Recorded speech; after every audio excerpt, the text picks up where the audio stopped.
দীর্ঘ ৩৫ বছর পর চাকসু নির্বাচন আজ, আর কিছুক্ষণ পরে শুরু হবে বহু প্রতীক্ষার ভোট গ্রহণ, যার সব প্রস্তুতি সম্পন্ন। সকাল ৯টা থেকে শুরু হয়ে ভোট চলবে বিকেল ৪টা পর্যন্ত। ৫টি অনুষদ ভবনে ১৫টি কেন্দ্রে ভোট দেবেন ২৭,৫১৬ ভোটার। ওএমআরে নেওয়া হবে ভোট, যা ২ স্তরে গণনা হবে মেশিনে। ফল প্রকাশ হতে সময় লাগতে পারে পরদিন সকাল পর্যন্ত। নির্বাচনে প্রতিদ্বন্দ্বিতা করছে ছাত্রদল, ছাত্র শিবির, ছাত্র ইউনিয়ন সহ বিভিন্ন সংগঠনের ১৩টি প্যানেল। মোট প্রার্থী ৯০৮ জন। এর মধ্যে কেন্দ্রীয় সংসদে ২৬টি পদে লড়ছেন ৪১৫ জন। চাকসুর সবশেষ নির্বাচন হয় ১৯৯০ সালে।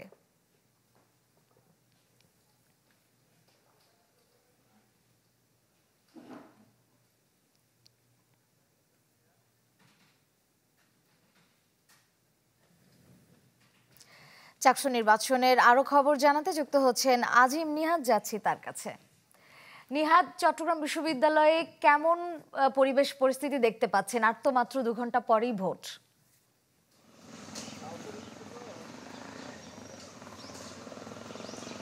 আমি এই মুহূর্তে প্রধান গেটে আছি। এখানে আমরা আইনশৃঙ্খলা বাহিনীর তৎপরতার সকাল থেকে দেখতে পাচ্ছি এবং পুলিশের পাশাপাশি র্যাব এবং অন্যান্য যারা আইনশৃঙ্খলা বাহিনীর সদস্য থাকার কথা তারা প্রত্যেকেই চলে এসেছেন।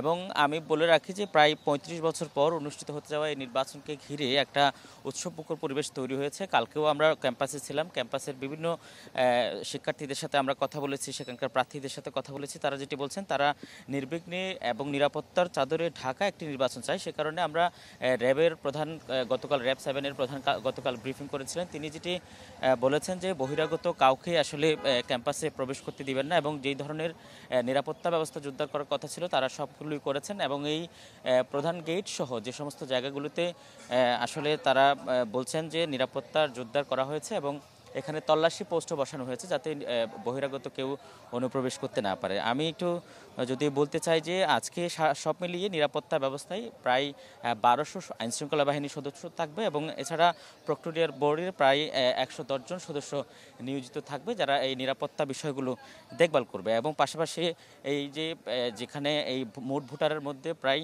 ৭০% অনাবাসিক ভোটার যারা বাইরে থেকে আসবে এবং তাদের নিয়ে আসার জন্য শাটল ট্রেনের ২টি ট্রিপ বাড়ানো হয়েছে। এবং পাশাপাশি আমরা যেটি জানি যে প্রায় ১৫ জোড়া বাস থাকবে যেগুলো শিক্ষার্থীদের আনয়নের জন্য কাজ করবে। এবং সকাল থেকে আমরা আইনশৃঙ্খলা বাহিনীর তৎপরতা দেখতে পাচ্ছি, তারা কঠোর অবস্থানে রয়েছে যাতে কোনো ধরনের বিশৃঙ্খলা ছাড়াই এই নির্বাচনটি সম্পন্ন করা যায়। এবং আমরা হলগুলিতেও গতকাল পরিদর্শন করেছিলাম, সেখানকার চিত্র আমরা দেখতে পেয়েছি। সেখানেও যে সমস্ত কেন্দ্রগুলোতে মূলত ভোট গ্রহণ অনুষ্ঠিত হবে সেগুলো পর্যাপ্ত নিরাপত্তার চাদরে ঢাকা হয়েছে। সবার মধ্যে একটা উৎসবমুখর পরিবেশ বিরাজ করছে এবং প্রার্থী যারা আছে তারা প্রত্যাশা করছেন অনাবাসিক ভোটার যারা তারা সঠিক সময়ে চলে আসবে এবং তাদের নিয়ে আসার জন্য বিশ্ববিদ্যালয় কর্তৃপক্ষ বলছেন যে তাদেরকে নিয়ে আসার জন্য তারা পর্যাপ্ত ব্যবস্থা রেখেছেন। এবং শাটল ট্রেনের যে নিয়মিত ট্রেন আছে সেখানে 2টি ট্রিপ বাড়ানো হয়েছে, যেটি আমরা হয়তো কিছুক্ষণের মধ্যে দেখতে পারবো যে ভোটাররা তাদের কেন্দ্রে আসছেন। এবং আমরা এখন 7:05 হয়তো 8টার পরপরই ভোটারদের উপস্থিতি দেখা যাবে। তবে এখন পর্যন্ত আইনশৃঙ্খলা বাহিনীর সদস্য ছাড়া এই বিশ্ববিদ্যালয়ের প্রধান ফটকে কাউকে আসলে দেখা যাচ্ছে না। এবং আমরা সকাল থেকে বিশ্ববিদ্যালয় কর্তৃপক্ষের যে শিক্ষক এবং প্রক্টোরিয়ার বোর্ডের অন্যান্য যারা দায়িত্বে আছেন তাদেরকে উপস্থিতি দেখতে পাচ্ছি, তারাও বিষয়গুলো তদারকি করছেন। সব মিলিয়ে বলা যায় যে একটা উৎসবমুখর পরিবেশ এখন পর্যন্ত আছে। তবে শেষ পর্যন্ত এটি থাকবে কিনা সেটি নিয়ে অনেকের মধ্যে সংশয় থাকলেও বেশিরভাগ শিক্ষার্থী বলছেন যে একটা শান্তিপূর্ণ পরিবেশে তারা নির্বাচন চান এবং সেজন্য আইনশৃঙ্খলা বাহিনীর তরফ থেকেও যেন পর্যাপ্ত সহযোগিতা থাকে। এই ছিল আসলে আমার কাছে এখান থেকে সর্বশেষ। ধন্যবাদ নিহাদ। বিশ্ববিদ্যালয়ের আরেক প্রান্তে আছেন রনি দত্ত। এবার রনি দত্তের কাছে যাব।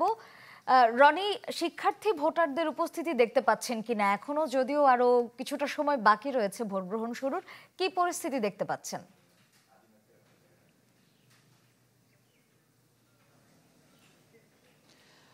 শ্রেয়া, আমি এখন আছি শহীদ মিনার চত্বর এলাকায়। এখানে আসলে বেশ কয়েকটি ভবন রয়েছে, একটা হচ্ছে বিবিএ ভবন রয়েছে যেটি আসলে সেখানে আমি পিছনে একটু দেখানোর চেষ্টা করি। এখানে আসলে এখন পর্যন্ত মানুষের যে উপস্থিতি সেটি কিন্তু এখনো পর্যন্ত কম ভোটারদের, কারণ আপনি জানেন যে 9টা থেকে ভোট শুরু হবে এবং অধিকাংশ ভোটার হচ্ছে আপনার বাইরে থেকে আসবে। তো তো সেভাবে আমি একটু এই এলাকার যে পরিস্থিতি সেটি আসলে একটু দেখানোর চেষ্টা করছি। আর বেশিরভাগই যারা ভোটার আছেন তারা যেহেতু শহর থেকে আসবেন, সেটি আসলে 7টায় একটি ট্রেন যেটি ছেড়ে আসার কথা, সেই ট্রেনটি 8টায় এখানে পৌঁছাবে, এবং 8টায় আরেকটি ট্রেন ছেড়ে আসার কথা, সেটি হয়তো এখানে সেটি 9টায় পৌঁছাবে। তো তখন থেকে আসলে এসে উপস্থিতি সেটা আমরা হয়তো দেখবো। তবে আমরা ভেতরে যে পরিস্থিতি সেটা দেখছি যে এখানে আইন শৃঙ্খলা বাহিনী যারা আছেন তারা যেমন আছেন, তেমনি বিএনসিসি থেকে শুরু করে রোভার স্কাউট থেকে শুরু করে অনেক যারা স্বেচ্ছাসেবীরা রয়েছেন, তারা ভোট যারা পরিচালনা করুন, সহযোগিতা করবেন, তারা কিন্তু রয়েছেন। আমরা একটু এখানকার পরিবেশটা আসলে এখন দেখাচ্ছি। এখনো পর্যন্ত যে ভোটারদের উপস্থিতি না থাকলেও এলাকার মধ্যে যারা এখানে বিভিন্ন কাজে রয়েছেন তারা কিন্তু এখানে উপস্থিত রয়েছেন। তো এখানে আমি একটু যদি আপনাদেরকে কিছু তথ্য দিই, আসলে এখানে যে মোট পদ রয়েছে সেখানে 26টি পদ রয়েছে। 26টি পদের মধ্যে কেন্দ্রীয় সংসদে মোট প্রার্থী রয়েছেন 415 জন, এবং হল ও হোস্টেল যে সংসদ প্রার্থী সেখানে 493 জন প্রার্থী রয়েছেন। মোট টোটাল সব মিলে প্রার্থী হচ্ছে প্রায় 908 জন, এবং বিপি পদে প্রার্থী রয়েছেন 23 জন, এবং জিএস পদে প্রার্থী রয়েছেন 22 জন, এজিএস পদে প্রার্থী রয়েছেন 22 জন। এছাড়া সবচেয়ে বেশি প্রার্থী নির্বাহী সদস্য 5টি পদে 85 জন। এবং আমরা যদি একটু দেখাই যে বিবিএ ফ্যাকাল্টিতে একটু দেখানোর চেষ্টা করছি, সেখানে আসলে ভোট গ্রহণের যে প্রস্তুতি সেটি হয়তো এখন যে সার্বিক যে প্রস্তুতি সেটি কিন্তু সম্পূর্ণ করা হয়েছে। এবং এখানকার আপনি দেখছেন এখন বিভিন্ন যে মোড়গুলো, গুরুত্বপূর্ণ মোড়গুলোতে কিন্তু আমরা দেখছি যে পুলিশের যে উপস্থিতি, আইন শৃঙ্খলা বাহিনীর যে উপস্থিতি সেটি কিন্তু এখানে আমরা লক্ষ্য করছি। এবং আপনারা জানেন যে মোট যে ভোটার এখানে প্রায় 7,516 জন ভোটার এখানে কিন্তু ভোট দিবেন, এবং এখানের মধ্যে ছাত্র যে ভোটার সেটি হচ্ছে 16,384 জন, ছাত্রী ভোটার 11,132 জন, আর মোট হল হচ্ছে 14টি এবং একটি হোস্টেল। তো এই ছাড়া যে ভোট কেন্দ্রগুলো রয়েছে, সমাজবিজ্ঞান অনুষদ রয়েছে, কলা ও মানবিক বিজ্ঞান অনুষদ রয়েছে, ব্যবসা প্রশাসন অনুষদ রয়েছে, আইটি ভবন ও বিজ্ঞান ভবন, মানে সব মিলে 5টি ভবনে 15টি কেন্দ্রে 60টি নির্বাচন কক্ষ রয়েছে। আমরা একটু বিবিএ ফ্যাকাল্টি আছে, এইটি ফ্যাকাল্টিতে হচ্ছে এখানে একটি ভবন, এখানেও বেশ কিছু কেন্দ্র এখানে রয়েছে। এখানে হয়তো আমরা কিছুক্ষণ পরে আমরা আসলে যখন ভেতরে ঢুকছিলাম সেখানে দেখছিলাম প্রতিটি জায়গায় কিন্তু সেখানে ব্যারিকেড দেওয়া হয়েছে, সেখানে যাতে শিক্ষার্থীরা যখন প্রবেশ করবেন তখন শিক্ষার্থীরা অনেকটাই যাতে নিরাপদে এবং শিক্ষার্থী ছাড়া অন্য কেউ যাতে প্রবেশ করতে না পারে সেইভাবেও কিন্তু নানা ব্যবস্থা রাখা হয়েছে।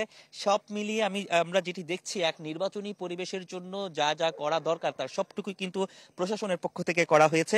প্রশাসন সার্বিকভাবে যে প্রস্তুতি সেটি কিন্তু আসলে নেওয়া হয়েছে। এখন শুধু অপেক্ষা ভোটারদের উপস্থিতি, যেটি বলছেন ভোটারদের উপস্থিতি বাড়াতেও কিন্তু নানা উদ্যোগ নেওয়া হয়েছে। ভোটাররা যারা বিভিন্ন জায়গায় আসলে শহরের বিভিন্ন জায়গায় অবস্থান করে, আপনি জানেন শহর থেকে প্রায় 21 থেকে 22 কিলোমিটার দূরে এই চট্টগ্রাম বিশ্ববিদ্যালয় ক্যাম্পাস, এবং যারা আবাসিক ভবনে রয়েছেন তারাও কিন্তু আবাসিক হলগুলো রয়েছেন, তো সেখানেও প্রায় 7,000 বা কটেজে যে রয়েছে 7,000-এর মতো ভোটার কিন্তু এখানে রয়েছেন। তো এর মধ্যেই যারা এই সব মিলিয়ে তারা চাচ্ছেন যে যাতে সুষ্ঠু একটি ভোট হয়, সুন্দর একটি ভোট হয়, এবং সেই জন্য ভোটারদের উপস্থিতি যেন একেবারে ভোটের উপস্থিতি যেন থাকে, এবং এই সুন্দর একটি ভোটের 35 বছর পরে যে ভোটের মাধ্যমে একটি সুষ্ঠু সুন্দর নির্বাচনের মাধ্যমে চাকসুর যে ইলেকশন সেটি যাতে সম্পন্ন হয় এবং প্রার্থীরা ভোটাররা যাতে তাদের প্রতিনিধি বেছে নিতে পারেন। তো এই ছিল এখানকার সবশেষ অবস্থা। শ্রেয়া, ধন্যবাদ রনি আপনাকে। চাকসু নির্বাচনের খবর জানাতে চট্টগ্রাম বিশ্ববিদ্যালয় থেকে যুক্ত ছিলেন আজিম নিহাদ এবং রনি দত্ত।